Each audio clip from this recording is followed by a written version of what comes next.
El título de la reflexión en esta tarde es el lugar y el rumbo correctos. El lugar y el rumbo correctos. ¿Por qué?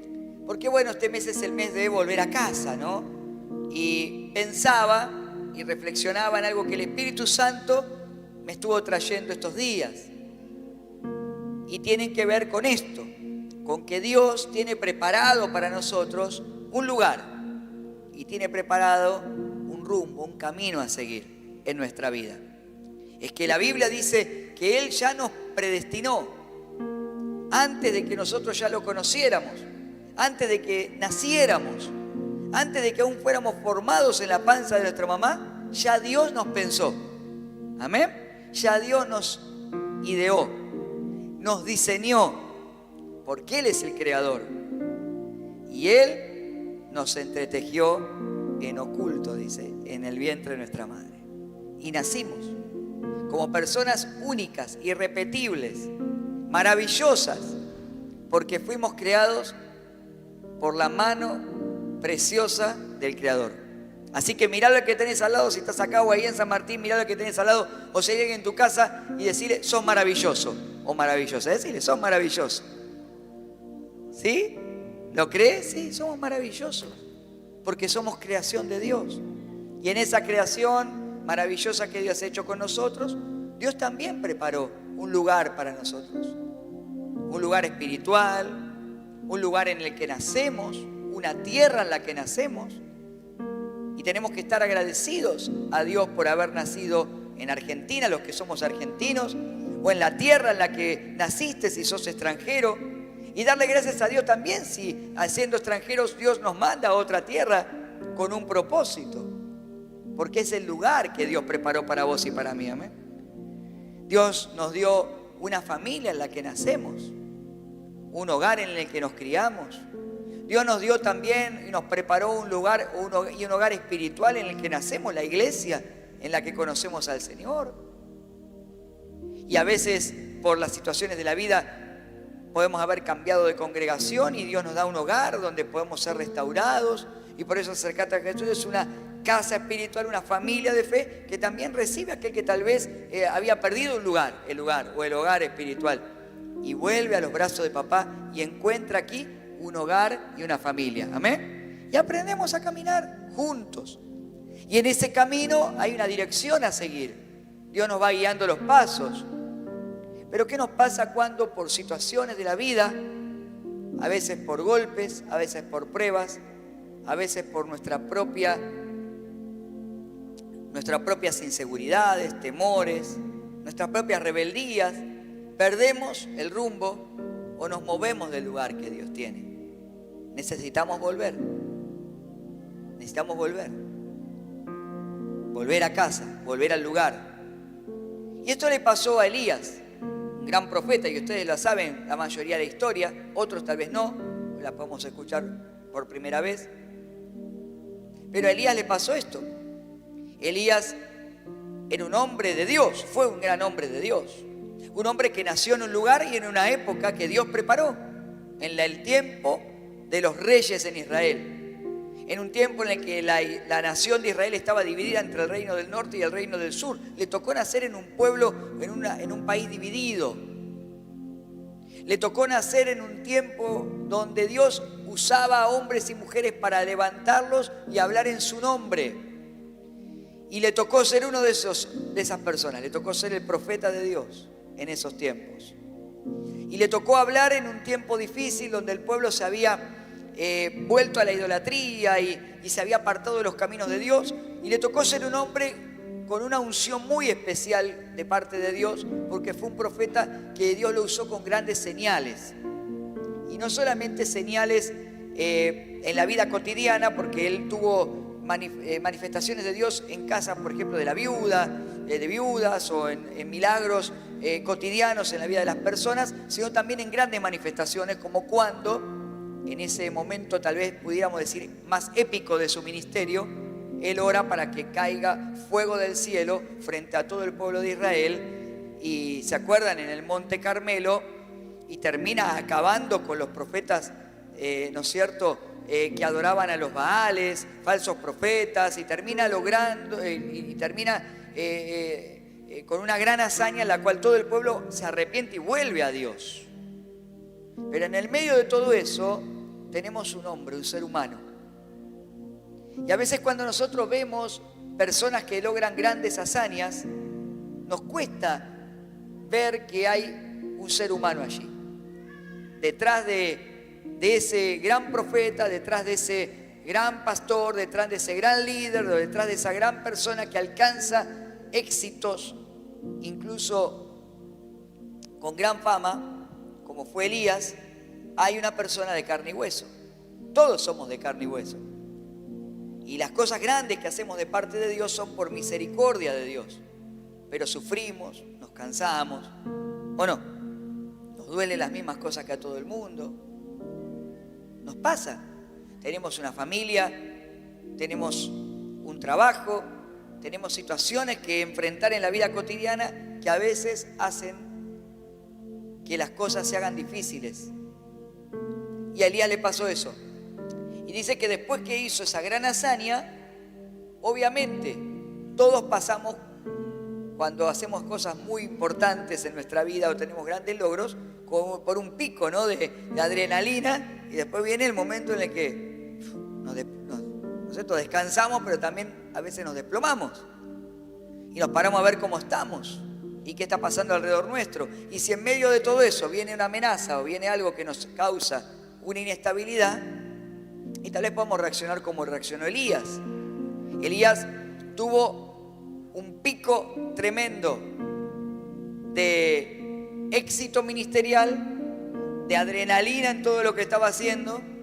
Algo tremendo fue todo lo que le sucedió, vio la gloria de Dios, vio un mover espiritual tremendo, termina de hacer eso, ora por lluvia, Dios le responde y viene la lluvia después de, como hoy compartía también Natalia, un tiempo donde hubo varios años de sequía en el pueblo y de repente se toma el momento para estar solo, para estar tranquilo, y empieza a ver un montón de cosas que le estaban pasando.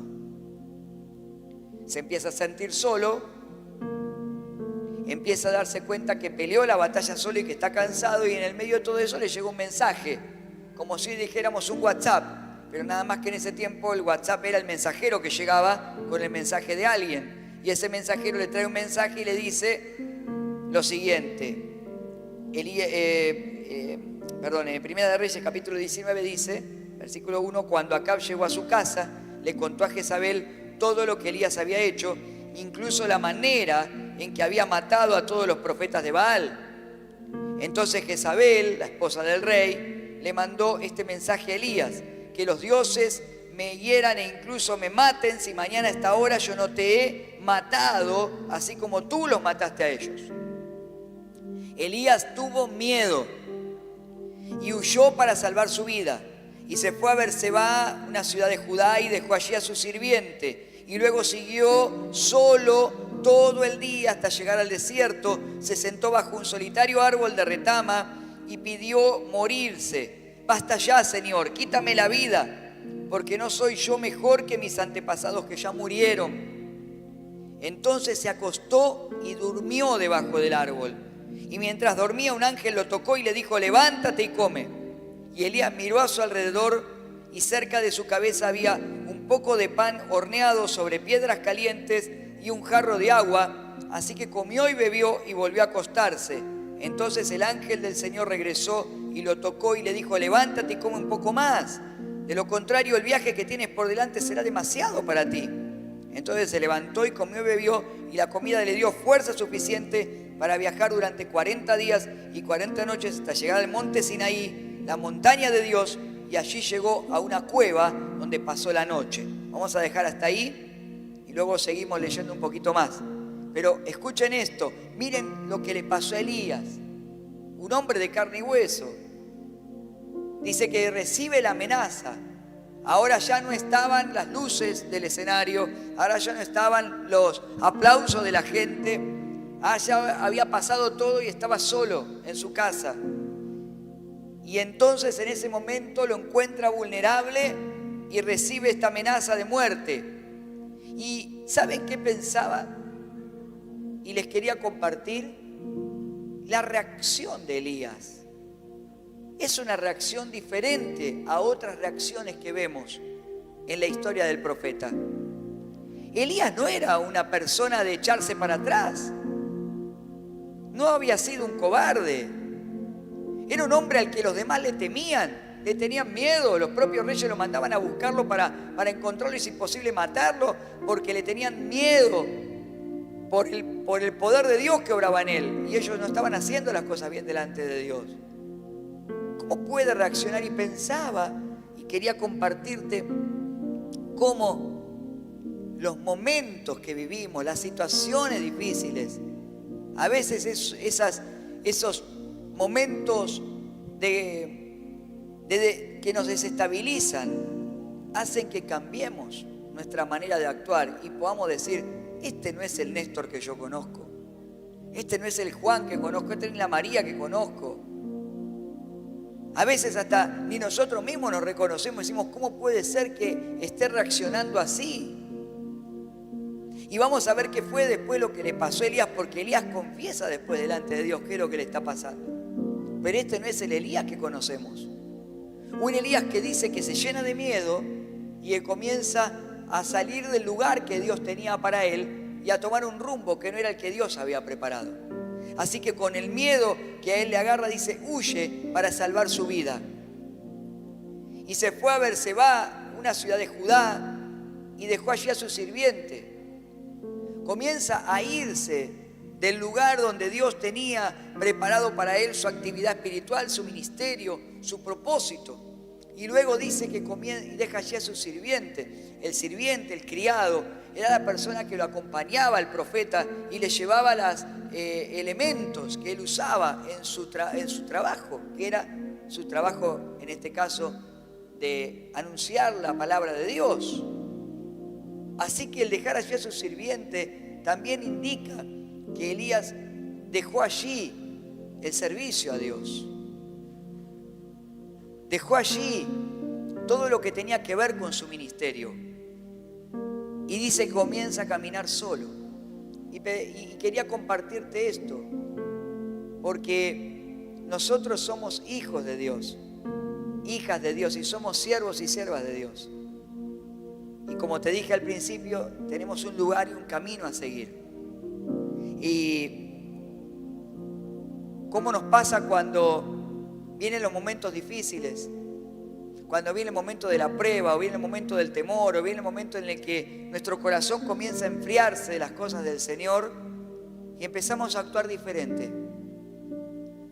Y decimos, ¿cómo puede ser este hermano que antes cantaba, servía, adoraba, y ahora está actuando totalmente diferente? ¿Por qué cambiamos el hábito? ¿Por qué cambiamos la costumbre? ¿Qué se apaga en nuestro interior? ¿Qué sentimientos no resueltos dejamos anidar en nuestra vida o en nuestro corazón y no resolvemos para ir dejando las cosas que Dios tiene? E incluso muchas veces, cuando no podemos resolver lo que nos pasa, decimos, dejo todo. Dejo el servicio, incluso dejo la iglesia, dejo de congregar, dejo de juntarme con los hermanos, dejo el grupo de crecimiento, dejo de orar. Parece que vamos dejando todo aquello en lo cual encontramos la fuente que necesitamos para enfrentar la vida. Le pasó a Elías, fue dejando todo, al punto que dice que caminó solo todo el día. Y esa es otra de las cosas que a veces nos pasa. Empezamos a caminar solos. Y Dios no quiere que caminemos solos. Necesitamos del otro, necesitamos del hermano, necesitamos de la familia de fe, necesitamos de la iglesia. Elías comenzó a caminar solo. Dejó a su sirviente, dejó a toda persona que lo pudiera acompañar y llegó al desierto. Un desierto que no era el que Dios tenía preparado. Hace un tiempo atrás, hace algunos años, compartí un mensaje que hablaba acerca de los dos desiertos que hay en la vida.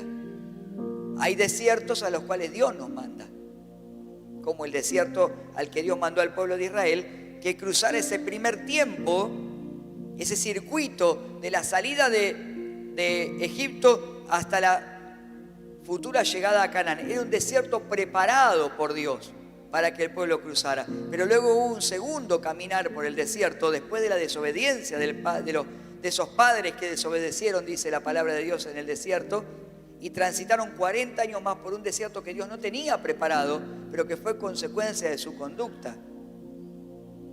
Hay desiertos a los cuales Dios ya nos va a preparar en la vida para pasar, y necesarios y preparados por Dios para que nuestra fe se afiance. Jesús fue llevado al desierto por el Espíritu Santo para ser tentado. Era un desierto preparado por el Padre para que su vida espiritual se fortalezca y para que pasara la prueba que hiciera que luego a un nuevo nivel de fe pudiera empezar su ministerio.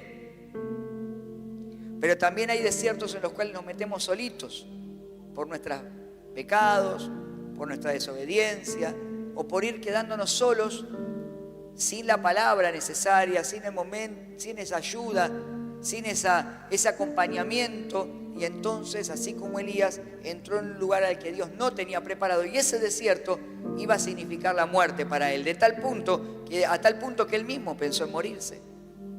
Ya no tenía fuerzas. Y dice que echado debajo de un árbol, se durmió. Se durmió.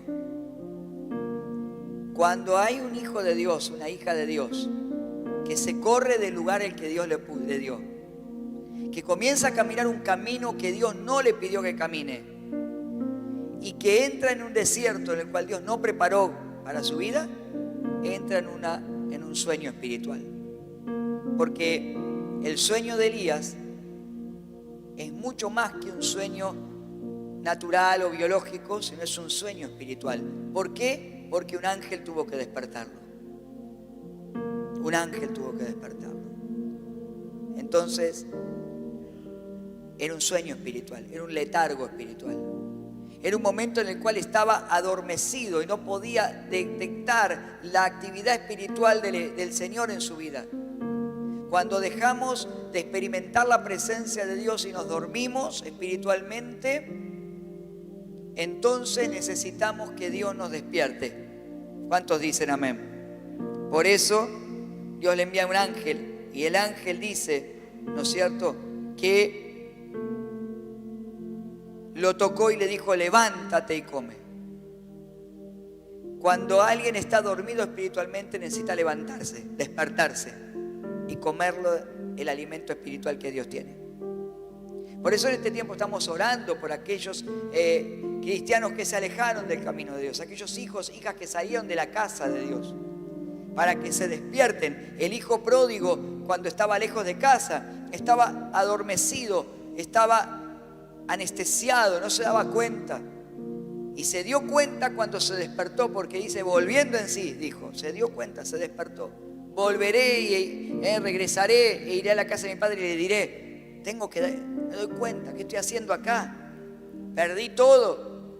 Oramos para que se despierten de ese sueño espiritual. Pero también aún estando en la iglesia, en el camino de Dios, podemos dormirnos espiritualmente.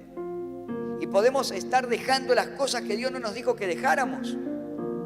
Dejando el servicio, dejando de congregar, con el hábito que teníamos, dejando de disfrutar las cosas de Dios. Nos vamos durmiendo. Y necesitamos que Dios nos despierte y nos dé ese alimento espiritual que nos da fortaleza para volver al monte de Dios. Cuando recibimos la palabra de Dios, es alimento espiritual. Cuando buscamos la presencia de Dios en lo personal, en casa, juntos como iglesia, orando unos por otros, hay alimento espiritual. Amén. Comió un alimento espiritual. 2 veces tuvo que comer, porque le dijo, hay un viaje que tenés que hacer, no te va a alcanzar. Comé lo suficiente. Eso también nos enseña lo siguiente: necesitamos comer lo suficiente, lo necesario, lo que Dios tiene para mí. Amén. Hay veces que comemos un poquitito nada más. No, ya está.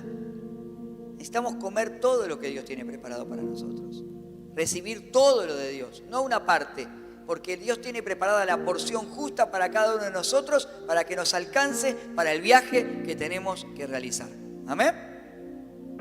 Comamos toda la porción de Dios, toda. Yo me acuerdo que en mi casa, yo vieron que soy medio ñañoso con la comida, ustedes saben, no me gusta la cebolla, nada, ¿no? Entonces, ¿qué decía mi abuela? Come todo, te decían, ¿no? Las abuelas, come todo lo que está en el plato, todo tenés que comer. Y vos dejabas, decía, ¿por qué dejaste? Coma todo, coma todo. Te enseñaban a comer todo. Los papás, los abuelos enseñan eso. Come todo, no dejes. Y el Señor nos está diciendo lo mismo. El ángel está diciendo, come todo lo que está en el plato. Las veces, repetí el plato si hace falta. Y hay veces que a algunas personas con un plato les es suficiente y otros necesitan 2 platos. Comamos la porción que Dios tiene, amén. Él sabe lo que necesitamos. Entonces, Él va al monte de Dios. Y cuando llega al monte de Dios, fíjense lo que dice ahí, en el capítulo 19 de Primera de Reyes, en el versículo, miren que no veo justo, me olvidé los anteojos, pero creo que si no me equivoco es el 10. Entonces el Señor le dijo a Elías, ¿qué haces aquí, Elías? He servido con gran celo al Señor Dios Todopoderoso, respondió Elías. Pero el pueblo de Israel ha roto su pacto contigo, derribó los altares y mató a cada uno de tus profetas. Yo soy el único que queda con vida y ahora me buscan para matarme a mí también. Dejemos de eso. Si puedes poner un poquito más grande la letra, por favor, no tan chiquita. El versículo 9 y 10 dice, ¿qué haces aquí, Elías? ¿Qué haces aquí, Elías? Fíjense que esa pregunta de Dios es una pregunta de un padre que trata a su hijo con amor. ¿Qué te pasa? ¿Qué te está pasando? ¿Creen que Dios no sabía lo que le pasaba a Elías? Claro que sí. Pero qué importante es abrir el corazón. Qué importante es contar lo que nos pasa. Decime realmente esto. Cuando hablas con Dios, cuando orás, ¿le contás realmente lo que te pasa? ¿Cómo es tu oración? Yo en este tiempo, por lo menos en lo personal, estoy cada día intentando desacartonar más mi oración. Este tiempo, por lo menos en lo personal, mis oraciones mejores son cuando me siento y pongo un mate y charlo con el Señor, o me voy a un rincón que tenemos en casa con un sillón que da a la calle, ahí en la esquina, y me pongo a charlar así como charlamos ahora, sí. Trato de sacar ¿no es cierto?, el decirle, viste, tantas palabrerías y repeticiones cuando el Señor es mi papá, mi amigo fiel, mi buen pastor, y decirle, mira papá, quiero contarte lo que me pasa. Me siento así. Dios quiere que le contemos lo que nos pasa. Y a veces cuando lo hacemos unos con otros también, en nuestros grupos de crecimiento, deben ser espacios para abrir el corazón, para poder compartir en espacios seguros, donde sabemos que lo que hablamos ahí va a quedar ahí.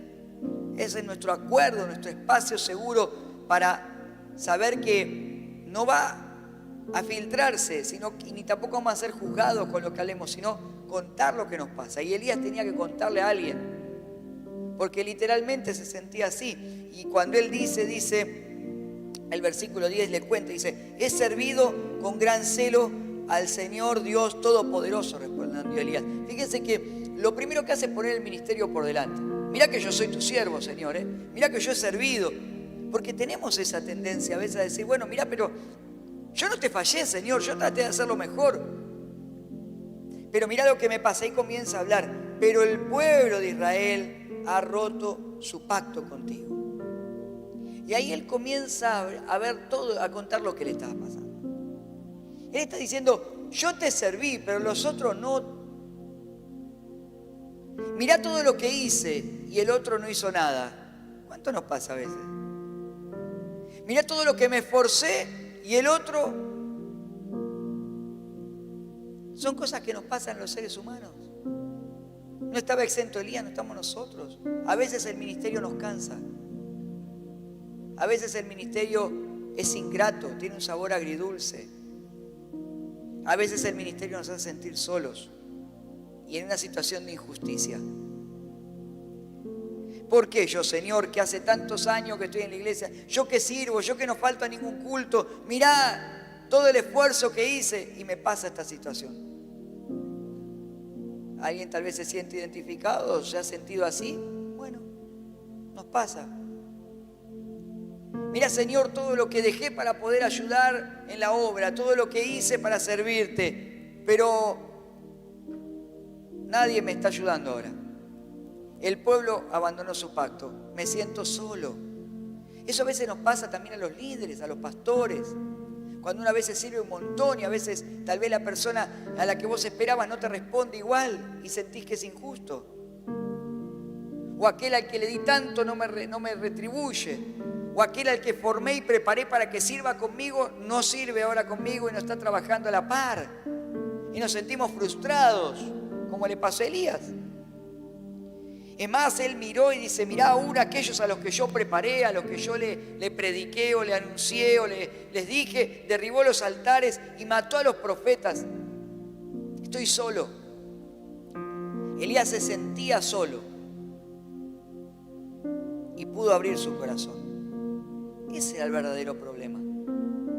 El verdadero problema y la raíz del problema de Elías era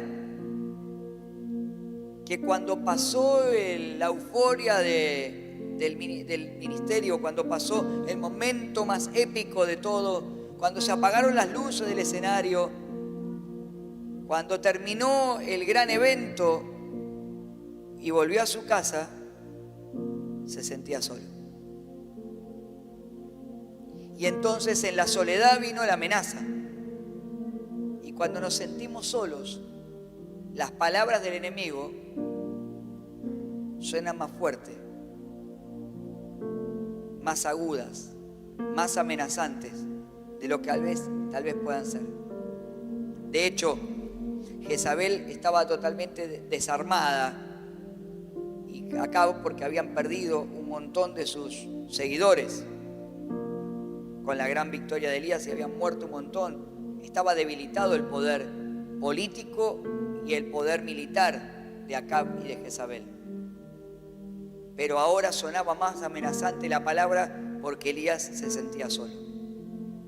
Por eso es tan importante trabajar con la soledad. Y si nos estamos sintiendo solos, pedir ayuda, orar con alguien y no dejar que la soledad invada por completo nuestro corazón y nuestra mente. Porque allí, como te digo, las palabras del enemigo suenan más fuertes y amenazantes que lo que son. Y luego dice, yo soy el único que queda con vida y ahora me buscan para matarme a mí. No hay nadie, soy el único. Me siento solo, necesito ayuda, pero no la estaba pidiendo. Recién ahora papá lo lleva de nuevo a la presencia y ahí puede abrir el corazón. No tuvo a quién pedir ayuda, no supo cómo pedirla, no encontró el camino, entonces perdió el lugar y se desvió del rumbo que el Señor tenía. Pero ahora viene la respuesta del Señor y con esto cierro esta reflexión. Y el Señor le dijo, sal y ponte de pie delante de mí en la montaña. Y mientras Elías estaba allí, el Señor pasó y un viento fuerte e impetuoso azotó la montaña y la ráfaga fue tan tremenda que las rocas se aflojaron, pero el Señor no estaba en el viento. Después del viento hubo un terremoto, pero el Señor no estaba en el terremoto. Y de pasado el terremoto hubo un incendio, pero el Señor no estaba en el incendio. Y después del incendio hubo un suave susurro. Y cuando Elías lo oyó, se cubrió la cara con su manto, salió y se paró en la entrada de la cueva. Entonces una voz le dijo, ¿qué haces aquí, Elías? Y él volvió a responder, he servido con gran celo al Señor Dios Todopoderoso, pero el pueblo de Israel ha roto tu pacto contigo, derribó tus altares, mató a cada uno de sus profetas. Yo soy el único que queda con vida y ahora me buscan para matarme a mí también. Entonces el Señor le dijo, regresa por el mismo camino que viniste y sigue hasta el desierto de Damasco. Cuando llegues allí, unge a Hazael para que sea el rey de Aram, después unge a Jehú, nieto de Nimsi, para que sea rey de Israel, y unge a Eliseo, hijo de Safat, de la tierra de Abel Meolá, para que tome tu lugar como mi profeta. A cualquiera que escape de Hazael, Jehú lo matará, y a los que escapen de Jehú, Eliseo los matará. Sin embargo, preservaré a otros 7,000 en Israel, quienes nunca se han inclinado ante Baal ni lo han besado. ¿Saben? Dos cosas. 2 veces el Señor le pregunta, ¿qué haces aquí, Elías? Para que él pueda sanar por completo su corazón.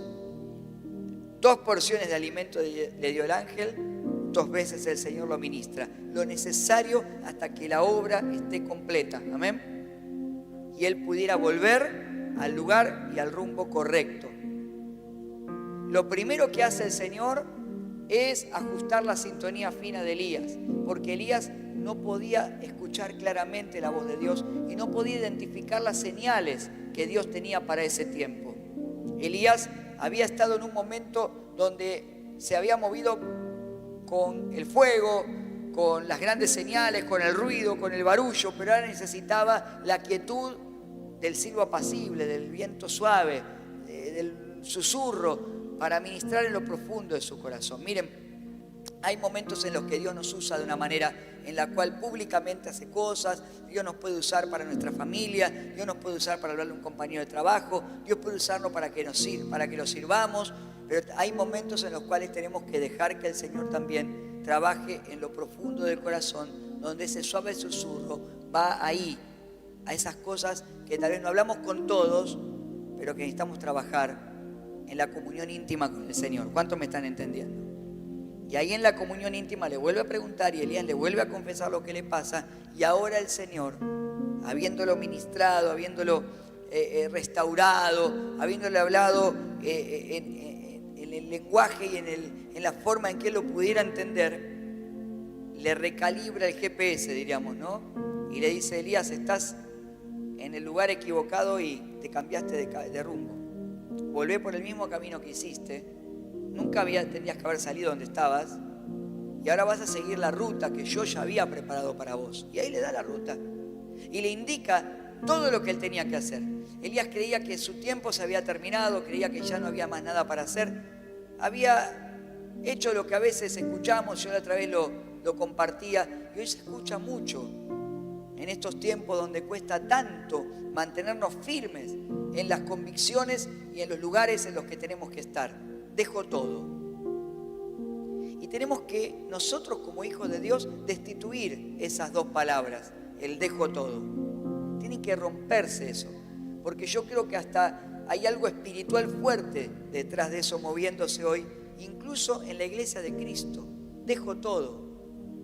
No podemos dejar todo, porque la vida no se trata de eso, sino se trata de permanecer en los lugares que Dios tiene y aprender a administrar y a gestionar nuestra espiritualidad, nuestras emociones, nuestras relaciones con los demás, para poder progresar y no retroceder ni movernos y tomar caminos equivocados.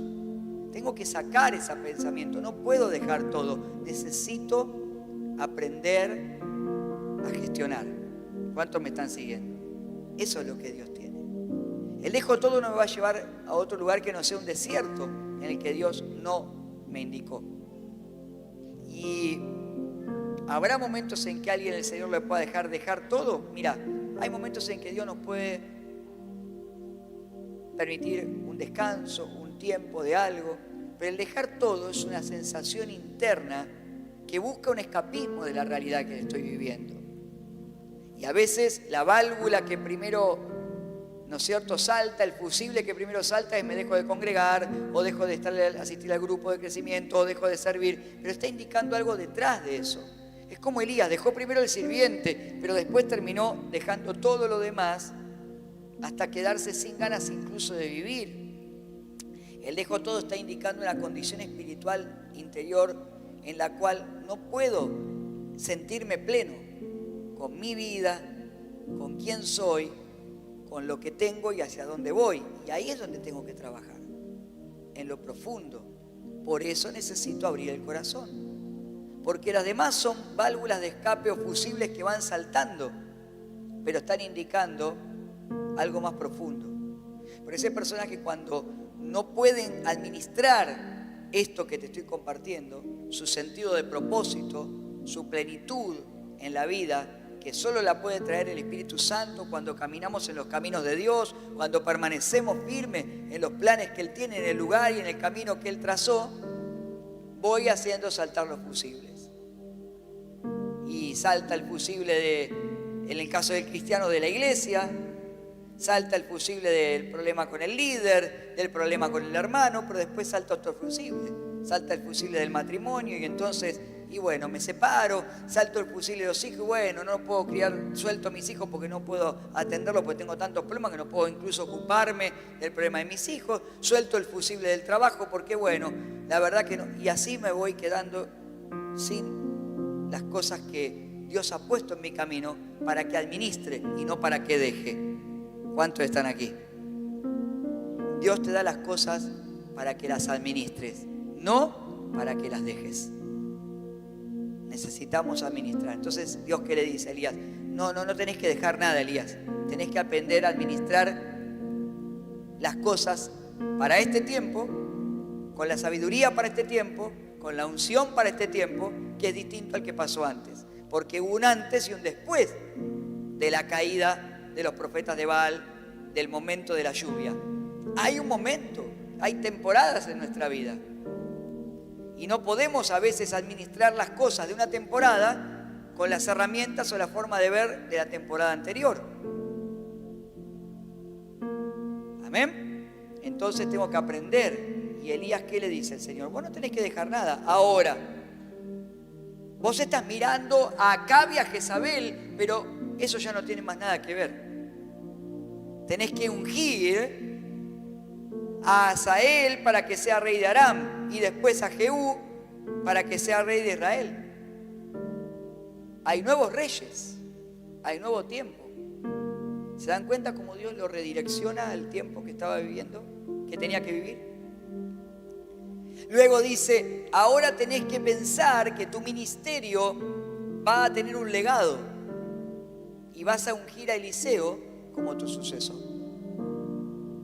Amén.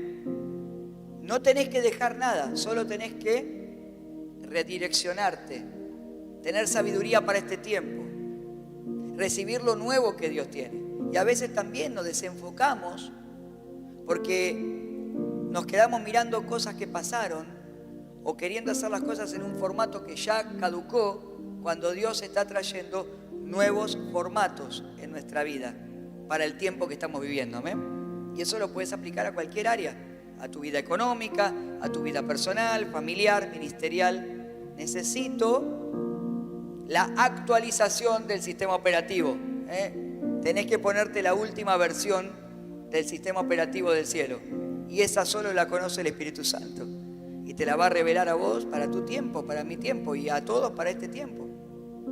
Hay un tiempo. Y hay herramientas y directrices para cada tiempo. Y por último dice, a cualquiera que escape de Asael, Jehú lo matará, y a los que escapen de Jehú, Eliseo los matará. Ahí le está hablando de que él iba a estar protegido. Cuidado, hay una espada puesta al lado tuyo. No solamente no vas a estar solo, sino que además vas a tener una espada que te cubra. Y lo maravilloso es que Dios siempre guarda lo mejor para el final. Mirá lo que tenés al lado y decirle, Dios tiene lo mejor para el final. Siempre. Siempre, amén, siempre. Voy a decir, ¿será así? Y leamos Apocalipsis, vamos a darnos cuenta que lo mejor está en el final. ¿O no? Lo mejor está en el final.